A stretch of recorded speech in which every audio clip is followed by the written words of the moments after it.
Welcome to the focus on learn. आज के इस ट्यूटोरियल में आप सीखने वाले हैं अरिथमेटिक प्रोग्रेशन का कंप्लीट स्टडी, जिसमें formula, tricks, examples and some important facts, ये सभी टर्म्स क्लास 10th एग्जाम के लिए सबसे इंपॉर्टेंट है, क्योंकि इससे ऑब्जेक्टिव क्वेश्चंस अक्सर एग्जाम में पूछा करता है। इसलिए ये आपके लिए समझना सबसे जरूरी इसलिए है क्योंकि इसके बिना ऑब्जेक्टिव क्वेश्चंस को सॉल्व करना थोड़ा मुश्किल हो जाता है। यदि आप इन सभी पॉइंट्स को आप जानते हैं, देन आप किसी भी ऑब्जेक्टिव क्वेश्चंस को आप इजीली सॉल्व कर सकते हैं। आइए हम उन सबसे पहले हम समझते हैं समानांतर श्रेणी बेसिकली होता क्या है। इसे अरिथमेटिक प्रोग्रेशन भी कहा जाता है। समानांतर श्रेणी एक ऐसा अनुक्रम या श्रेणी है जिसमें प्रथम पद के अतिरिक्त प्रत्येक पद उससे पूर्व पद में एक निश्चित संख्या जोड़ने या घटाने पर प्राप्त होता है। उसे हम समानांतर श्रेणी के समरूप मानते हैं। एक्चुअली समानांतर श्रेणी में पहला पद जो होता है वो अगले वाले पद में हमेशा जुड़ता जाता है। ये क्रम उल्टा भी होता है, जुड़ता भी है और घटता भी है। इसलिए इसमें कंफ्यूज होने की जरूरत नहीं है, क्योंकि ये जो टर्म होता है बेसिकली ये अगले पद में हमेशा जुड़ता जाता है। आइए हम इसे एक एग्जांपल से समझते हैं। यहाँ पे देखिए, कोई अनुक्रम इस रूप का हो, ये क्या है, हमारा समानांतर श्रेणी के रूप में ये कहलाता है, क्योंकि इसमें जो पहला पद है ना, इसमें ऐड होके दूसरा पद बनाया है, दूसरा पद इसमें ऐड होके आप में से थर्ड फॉर्म बनाया है, और इसमें जो बीच का जो यहाँ पे टर्म हमने ऐड करा है ना, वही सब जोड़ जोड़ के हम क्या बनाते हैं, एक समानांतर श्रेणी बनाते हैं। इसे और अच्छे से समझने के लिए हम एक एग्जांपल लेते हैं 2, 4, 6, 8, 10 एंड सो ऑन। इसमें देखिए पहला पद जो है हमारा 2 है, सेकंड है 4, थर्ड है 6। यहाँ देखिए बीच का यहाँ जो डिफरेंस है ना, बीच का जो अंतर है वो यहाँ पे 2 है। इसमें पहले वाले टर्म में हमने 2 को ऐड करा तो हमारा सेकंड पद मिला, और सेकंड वाले में हमने फिर से 2 को ऐड करा तो ये थर्ड मिला, इसमें भी हमने 2 ऐड करा तो ये हमारा फोर्थ मिला, इसमें हमने 2 ऐड करा फिफ्थ टर्म हमारा मिला। ठीक है, इसी प्रकार आप प्रथम पद में एक निश्चित राशि को जोड़कर आप समानांतर श्रेणी को प्राप्त कर सकते हैं। इससे ऐसे ही क्वेश्चन एग्जाम में ऑब्जेक्टिव के रूप में दिया हुआ रहता है, जिसमें आपको अगले टर्म को फाइंड करने के लिए बोला जाता है। जैसे यहाँ पे लिखा जाएगा 3, 6, 9, 12 डॉट डॉट डॉट, इस तरह का दिया हुआ रहेगा, और आपसे पूछा जाएगा कि इसके अगले पद को आप लिखिए। देन वहां पर हम क्या करते हैं, पहले हमें देखना होता है कि क्या यह हमारी एपी में है या नहीं है। उसके लिए हमें चेक करना होता है कि जो प्रथम पद है यानी कि जो फर्स्ट टर्म है उसमें आप 3 को ऐड करेंगे तो आपको 6 मिलेगा, 6 में आप 3 को ऐड करेंगे तो 9 मिलेगा, और 9 में आप 3 को ऐड करेंगे तो आपको 12 मिलेगा। यहाँ देखिए जो राशि को हमने जोड़ा हुआ है वो निश्चित है, यानी एक नियत है, 3 3 3, यानी दो पदों के बीच का जो अंतर होता है वो एक समान होता है। जैसे यहाँ हमारे पास 3 है, अगर समान होता है तो वो एपी में कहलाता है। तो आप इसके अगले टर्म को आप इजीली फाइंड कर सकते हैं। अगर 12 में आप 3 को ऐड कर देते हैं, यहाँ आपको मिलेगा 15, आपका अगला पद इसमें मिल गया। इसी प्रकार आपको क्वेश्चंस दिया जाता है एग्जाम में ऑब्जेक्टिव क्वेश्चंस के रूप में। इसलिए आपको कंफ्यूज होने की जरूरत नहीं है, क्योंकि इसमें हम वो सारी ट्रिक्स हम यहाँ कवर करेंगे जिसकी जरूरत आपको एग्जाम में पड़ती है। आइए इसके इंपॉर्टेंट टर्म्स को हम समझ लेते हैं जो सबसे ज्यादा जरूरी होता है। चलिए, इसमें हमारा ए, जैसा आपको बताया गया है कि आपका अरिथमेटिक प्रोग्रेशन हमेशा A1, A2, A3, A4 dot dot dot आपका होता है AN के रूप को होता है, जिसमें ए जो होता है आपका फर्स्ट टर्म होता है, जिसे आप पहला टर्म बोलते हैं, पहला पद बोला जाता है। और देखिए इन दोनों टर्म के बीच का जो डिफरेंस होता है ना, उससे हम कॉमन डिफरेंस बोलते हैं, इसे हम कॉमन डिफरेंस बोलते हैं।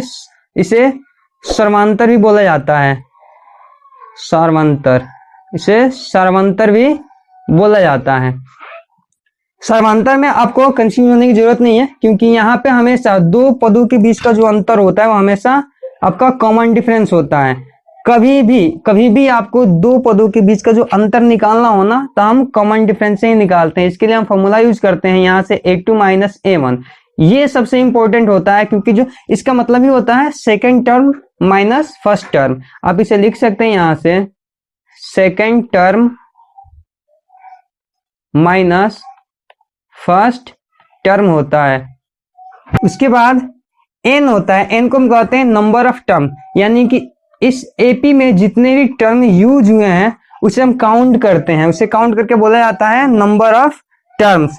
अब देखिए उसके बाद जो होता है हमारा जनरल फॉर्म ऑफ एपी, ये सबसे इंपॉर्टेंट होता है क्योंकि जो भी आपके लैंग्वेज रिलेटेड क्वेश्चंस होते हैं उसे सॉल्व करने में ये सबसे ज्यादा हेल्प करता है। जनरल टर्म बेसिकली होता क्या है, इससे हम एपी को फाइंड करते हैं लेकिन इसे लिखने के तरीका अलग हो जाता है। जैसे मान लीजिए आप इसे यहाँ ए मानते हैं यानी प्रथम पद, फिर इसे क्या मानते हैं, इसे क्या मानते हैं। अगर आप इसे जनरल फॉर्म के रूप में लिखेंगे ना तो इसे हम मानना क्या कर देंगे, इजी बना देंगे। क्योंकि जब भी आपसे पूछा जाए कि पांचवा पद आपको लिखना है, जैसे लैंग्वेज में आपको क्वेश्चन दिया गया है, आपको बोला जाए कि वहां पे पांचवा पद 20 है, जैसे वहां से बोला जाए फिफ्थ टर्म आपका क्या है 20 है, देन आप इसे इक्वेशन के रूप में कैसे तोड़ेंगे। तो जब तक आपको जनरल फॉर्म ऑफ एपी पता नहीं होगा देन तब तक आप इसे यूज ही नहीं कर पाएंगे। इसलिए जरूरी है कि आप जनरल फॉर्म को पहले अच्छे से समझें। आइए हम इसे एक बार देख लेते हैं। जनरल फॉर्म में फर्स्ट टर्म को हमेशा ए माना जाता है, ये आपको पता है। जिसमें सेकंड टर्म होता है ना वो होता है ए प्लस डी, ठीक है। यहाँ ध्यान दीजिए कि आपने क्या करा है, जो आपने यहाँ पे A2 लिखा हुआ है ना, यहाँ पे ए, इसके बाद जो आपने A2 लिखा हुआ है इसमें एक में जो एक यहाँ पे टर्म आपने कॉमन डिफरेंस यूज करा उसे आपने यहाँ ऐड किया है, देन आपने A2 को फाइंड किया है। ऐसे ही जब आप A में D को जोड़ेंगे तो यहाँ पे आपका A2 वाला फॉर्म मिलेगा। अगर A में 2D को जोड़ेंगे देन आपको थर्ड टर्म मिलेगा, क्योंकि इसके बाद ही ना वो टर्म मिला है। तो आपने यहाँ भी 2 ऐड करा है, यहाँ भी कुछ ऐड किया है, जरूरी नहीं कि 2 ही, यहाँ पर कोई भी नंबर्स यूज कर सकते हैं। लेकिन एग्जांपल के लिए मैं यहाँ बता रहा हूँ कि मान लीजिए आपने यहाँ 2 ऐड करा है, देन यहाँ पर आपने 2 ऐड करा तब ये फॉर्म आपको मिले हैं। इसी प्रकार आप यहाँ भी यूज कर सकते हैं। तो यहाँ आपका जो फर्स्ट टर्म होता है वो आपका ए होता है, सेकेंड आपका ए प्लस डी होता है, थर्ड आपका ए प्लस 2D होता है, और यहाँ जो आपका फोर्थ टर्म होता है वो होता है ए प्लस 3D। आपका फिफ्थ टर्म होता है ए प्लस 4D। यानी आपको जितने भी टर्म लिखने हैं हमेशा उसमें से 1 माइनस कर दीजिए। जैसे मान लीजिए आपको बोला जाए कि आपको 15 जो है टर्म लिखना है, देन आप इसे कैसे लिखेंगे, ए प्लस 14D। ये आपका हो गया यह 15वां पद, इसे आप बोल सकते हैं ये हो गया। इसमें बोला जाए कि आपको 20वां पद लिखना है, तब इसे कैसे लिखेंगे, ए प्लस 19D। ये आपके जनरल फॉर्म होता है। अब आपको इससे संबंधित कोई भी प्रॉब्लम नहीं होगा। इसलिए आइए हम एपी के फॉर्मूला को समझने का प्रयास करते हैं ताकि उसे हम यूज कैसे कर लेंगे अपने क्वेश्चंस को सॉल्व करने के लिए। एक्चुअली अरिथमेटिक प्रोग्रेशन का जो सबसे इंपॉर्टेंट फॉर्मूला होता है वो ये वाला होता है। जैसे मैंने आपको जनरल फॉर्म ऑफ एपी बताया था, वहीं से आपको अगर एन टर्म वहां से अगर फाइंड करना होता, यानी कि आपको n तक फाइंड करना होता है, जैसे मैंने आपको बताया था। अगर मान लीजिए आपको 15 टर्म आपको निकालने हैं तो आप यहाँ कैसे यूज करेंगे, a प्लस 14D आपको ऐसे निकालना होगा। अगर यही आपको n तक निकालना हो तो आप इसे कैसे निकालेंगे, तो आपको पता है पहला आपको a लिखना ही लिखना है, कंपलसरी है। देन आपको यहाँ से क्या करना है, एक माइनस करना है। अपने जितने भी टर्म आपको निकालने हैं उससे हमेशा एक माइनस करना है। तो यहाँ पे आपको n टर्म निकालना है, यहाँ से आपको क्या निकालना है, n टर्म। तो आपको n में से माइनस करना है, तो आप यहाँ लिखते हैं n-1 और हमेशा आपको यहाँ d लिखना ही लिखना है। तो यहाँ आपको d, देखिए ये हमारा फॉर्मूला बन गया बहुत ही इजी वे में। तो आपको ऐसे फॉर्मूले याद करने की जरूरत नहीं है, बस आप प्रोसेस को फॉलो कीजिए, आप उसी से सारी फॉर्मूला आप फाइंड कर लेंगे। आइए चलिए इसे हम एक बार समझ लेते हैं। अरिथमेटिक प्रोग्रेशन का ये वाला फॉर्मूला सबसे इंपॉर्टेंट है, इसलिए इसे हमें समझना सबसे जरूरी है, क्योंकि इससे संबंधित क्वेश्चन एग्जाम में हमेशा पूछते रहते हैं। इसके सभी टर्म को आपको समझना जरूरी है। an is equal to a plus n-1 into D, आपने ये जनरल फॉर्म से फाइंड किया है। तो ये इसमें समझ लेते हैं कि ये इसमें जो टर्म यूज हैं वो क्या क्या होते हैं। यहाँ पे an किसे कहा जाता है, n को nth टर्म कहा जाता है। a होता है वो हमारा प्रथम पद यानी फर्स्ट टर्म होता है, जिसे हम प्रथम पद भी बोलते हैं। और d आपको पता है ये कॉमन डिफरेंस होता है, जिसे सर्वांतर भी कहा जाता है। सर्वांतर, इसे सर्वांतर कहा जाता है, यानी कि दो पदों के बीच का जो अंतर होता है वो हमेशा कॉमन डिफरेंस में उसे काउंट किया जाता है। इस फॉर्मूला को यूज करने के लिए हम एक एग्जांपल लेते हैं। 2, 4, 6, 8, 10 डॉट डॉट डॉट यहाँ 30 तक आपसे पूछा जा रहा है कि यहाँ से n फाइंड कीजिए, यानी कि इसके बीच का जो नंबर है उसे फाइंड कीजिए। तो इसे आप बेसिकली काउंट कर सकते हैं। यहाँ पे आपको दिया रहेगा n आपको निकालना है, तो यहाँ से आप कैसे इस फॉर्मूला का यूज करके उस n को आप निकाल सकते हैं, यानी नंबर ऑफ टर्म को यहाँ से कैसे निकाल सकते हैं। तो इसके लिए हम सबसे पहले क्या करते हैं कि हम जिसमें जो जो चीजें दिया हुआ है, यानी कि इसमें से जो भी चीजें यहाँ पे दिया हुआ है उसे पहले हम लिख लेते हैं। तो यहाँ देखिए प्रथम यानी पहला पद यानी कि हमारा a यहाँ पे क्या है 2। उसके बाद कॉमन डिफरेंस निकालना सबसे जरूरी होता है, क्योंकि जब तक आपका कॉमन डिफरेंस सेम नहीं होगा तब तक ये एपी में नहीं होगा। इसलिए पहले कहा जाता है कि आप ये चेक कर लीजिए कि जो आप एपी निकालने जा रहे हैं वो क्या एपी में है या नहीं है। उसके लिए हमें क्या करना होता है, तो कम से कम 2 हमें कॉमन डिफरेंस निकालना होता है। तो कैसे निकालेंगे, d इज इक्वल टू, आपको पता है क्या होता है फॉर्मूला, a2 माइनस a1 यानी कि second term minus first term. तो यहाँ पे सेकेंड टर्म क्या है 6 माइनस 4 इज इक्वल टू आपका होगा 2, और एक और निकालेंगे तो यहां से होगा 8 माइनस 6 इज इक्वल टू 2। देखिए कॉमन डिफरेंस हमने 2 निकाला और दोनों क्या है 2 और 2 यानी दोनों इक्वल है। जब दोनों इक्वल है देन आप ये श्योर हो सकते हैं खुद से कि जो यहाँ पे एपी दिया हुआ है ये एपी में है। तो यहाँ पे लिख लेते हैं डी आपका कितने हैं 2, और देखिए यहाँ पे जो लास्ट टर्म है यानी कि जो एन है nth टर्म, वो लास्ट टर्म हमारा कितना है n 30। अब इसे आप फॉर्मूला से फाइंड आउट कर सकते हैं, इससे सॉल्व कीजिए। फॉर्मूला लगाएंगे an is equal to a plus n minus 1 into D. आपके पास an का वैल्यू क्या है 30 इज इक्वल टू a का वैल्यू आपके पास है 2 प्लस n आपको पता नहीं है माइनस 1 और d आपको पता है 2। यहां होगा 30 इज इक्वल टू 2 प्लस यहां से 2 से मल्टीप्लाई कीजिए इसमें, तो यहाँ होगा 2n माइनस 2। देखिए यहाँ पे 2 प्लस में ये 2 माइनस में, ये दोनों कैंसिल हो जाएगा, तो आपके पास बचेगा यहाँ पे 30 माइनस 2n। इसे आप सॉल्व करेंगे तो n इज इक्वल टू आपका होगा 30/2, यानी आपको n बराबर मिला कितना 15। यानी इसमें यानी इस क्वेश्चन में जो टर्म यूज ही है उनकी संख्या कितना है, आप बोल सकते हैं कि 15 है। देखिए यहाँ पे आप फॉर्मूला की यूज करके आपने ये बता दिया कि इस एपी में जितने भी आपको टर्म यूज हुए हैं वो कितने हैं 15 है। आप यहाँ से आप पूरे नंबर को एक बार लिखकर भी काउंट कर सकते हैं मैनुअली कि क्या ये सही है या नहीं है। एक्चुअली ऐसा करने की आपको जरूरत नहीं होगा, क्योंकि ये चीजें कई बार पढ़ा भी जाता है जो एग्जाम में पूछा जाता है। इसलिए आप फॉर्मूला का यूज ज्यादा से ज्यादा करें और खुद से श्योर होने की कोशिश कीजिए कि जो आप कर रहे हैं वो सही है। ये तभी होगा जब आप पीछे वाले प्रोसेस को अच्छे से समझेंगे। आपको फॉर्मूला पता होना चाहिए, आपको ट्रिक्स पता होना चाहिए। ये सारी चीजें जब आपको पता होगा ना तो आपके अंदर खुद से कॉन्फिडेंस आएगा। जब कॉन्फिडेंस आएगा देन आप जब क्वेश्चन बनाएंगे तो आप में श्योरिटी आएगी, यानी शुद्धता के चांसेस ज्यादा होगा। आइए हम इसके अगले फॉर्मूला के बारे में पढ़ते हैं। इसका सेकंड फॉर्मूला होता है Sn is equal to n/2 2a plus n minus 1 into D. इसे कहा जाता है sum of the nth term, यानी इसमें n पदों का योग कहा जाता है। इसे कहा जाता है n पदों का योग, ये इसका फॉर्मूला होता है।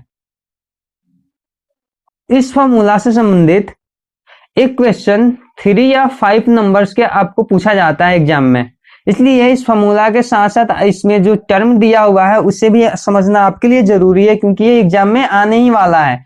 और यदि आप इसे अच्छे से नहीं समझते हैं देन आप इसका यूज ठीक से नहीं कर पाएंगे, जिससे क्वेश्चन को गलती होने के चांसेस ज्यादा होंगे। इसलिए आप पहले क्वेश्चंस को देखिए, उसे समझिए एंड देन आप फॉर्मूला का यूज कीजिए। उसके बाद आपका सॉल्यूशन 100% क्लियर होगा, यानी उसमें गलती होने के चांसेस नहीं होंगे, क्योंकि आपने क्वेश्चंस को आपने अच्छे से देखा, अपने फॉर्मूला भी अच्छे से यूज करा, उसमें कैलकुलेशन भी आपने अच्छे से करा, देन आपके पास जो रिजल्ट आएगा ना वो 100% क्या होगा, सही होगा। चलिए हम यहाँ देखते हैं Sn is equal to n/2 into 2a plus n minus 1 into D. ये आपका फॉर्मूला होता है n पदों के योग के लिए। इसमें an जो होता है ये सम ऑफ nth टर्म होता है, यानी कि an में पदवे का ये क्या होता है, योग होता है। ये आपको पता है ये फर्स्ट टर्म है, यानी जो पहला पद है, और डी आपका कॉमन डिफरेंस है। इसका एक सेकंड फॉर्मूला भी होता है जो Sn is equal to n/2 a plus an होता है। आपको यहाँ पे a जो होता है आपका प्रथम पद होता है, आप यहाँ से बोल सकते हैं प्रथम पद, या आप इसे फर्स्ट टर्म बोलिए। जो an होता है आपका लास्ट टर्म होता है। अब इसे कई बार एल से भी लिखा जाता है, तो इसमें आप कंफ्यूज न होइएगा। इस फॉर्मूला को इजी करने के लिए आइए हम एक एग्जांपल लेते हैं। n is equal to 6, a is equal to 2 और d इज इक्वल टू 3। यहाँ पे n का वैल्यू हमने लिखा 6, a का 2 और d का 3। आपको यहाँ पूछा जा रहा है कि आप यहाँ से Sn फाइंड कीजिए, तो आप यहाँ से फॉर्मूला का यूज करेंगे और उसी फॉर्मूला पे ये सारे वैल्यू को आपको पुट कर देना है। देन आप उसके जब सोल्यूशन करेंगे तो आपको Sn का वैल्यू मिल जाएगा। ये हम फॉर्मूला लिखते हैं, Sn is equal to n by 2 2a plus n minus 1 into D. हमारे पास n का वैल्यू है 6 बाई 2 इंटू 2, a का वैल्यू है 2 प्लस n का वैल्यू हमारे पास है 6 माइनस 1 और d का है 3। इससे आप सॉल्व कीजिए, ये कैंसिल होगा तो यहाँ होगा 3, यहाँ 2 2 जा 4 प्लस 6 माइनस 1 ये होता है आपका 5, यहाँ पे इंटू में 3 है। इसे सॉल्व करेंगे तो यहाँ होगा 3, यहाँ देखिए 4 प्लस यहाँ होगा 5 3 जो आपका होगा 15। इसे आप ऐड करेंगे तो ये होगा 4 प्लस 15 इज इक्वल टू आपका होगा 19। अब इसे मल्टीप्लाई करा दीजिए तो ये होगा आपका 7 और 3 2 5, यानी आपका जो आंसर मिला Sn का यू कितना मिला आपका 57। आप यहां से निकाल सकते हैं 57 आपका क्या हुआ, सॉल्यूशन हुआ। इस फॉर्मूला के हेल्प से समानांतर श्रेणी के किसी भी क्वेश्चंस को आप इजीली फाइंड कर सकते हैं।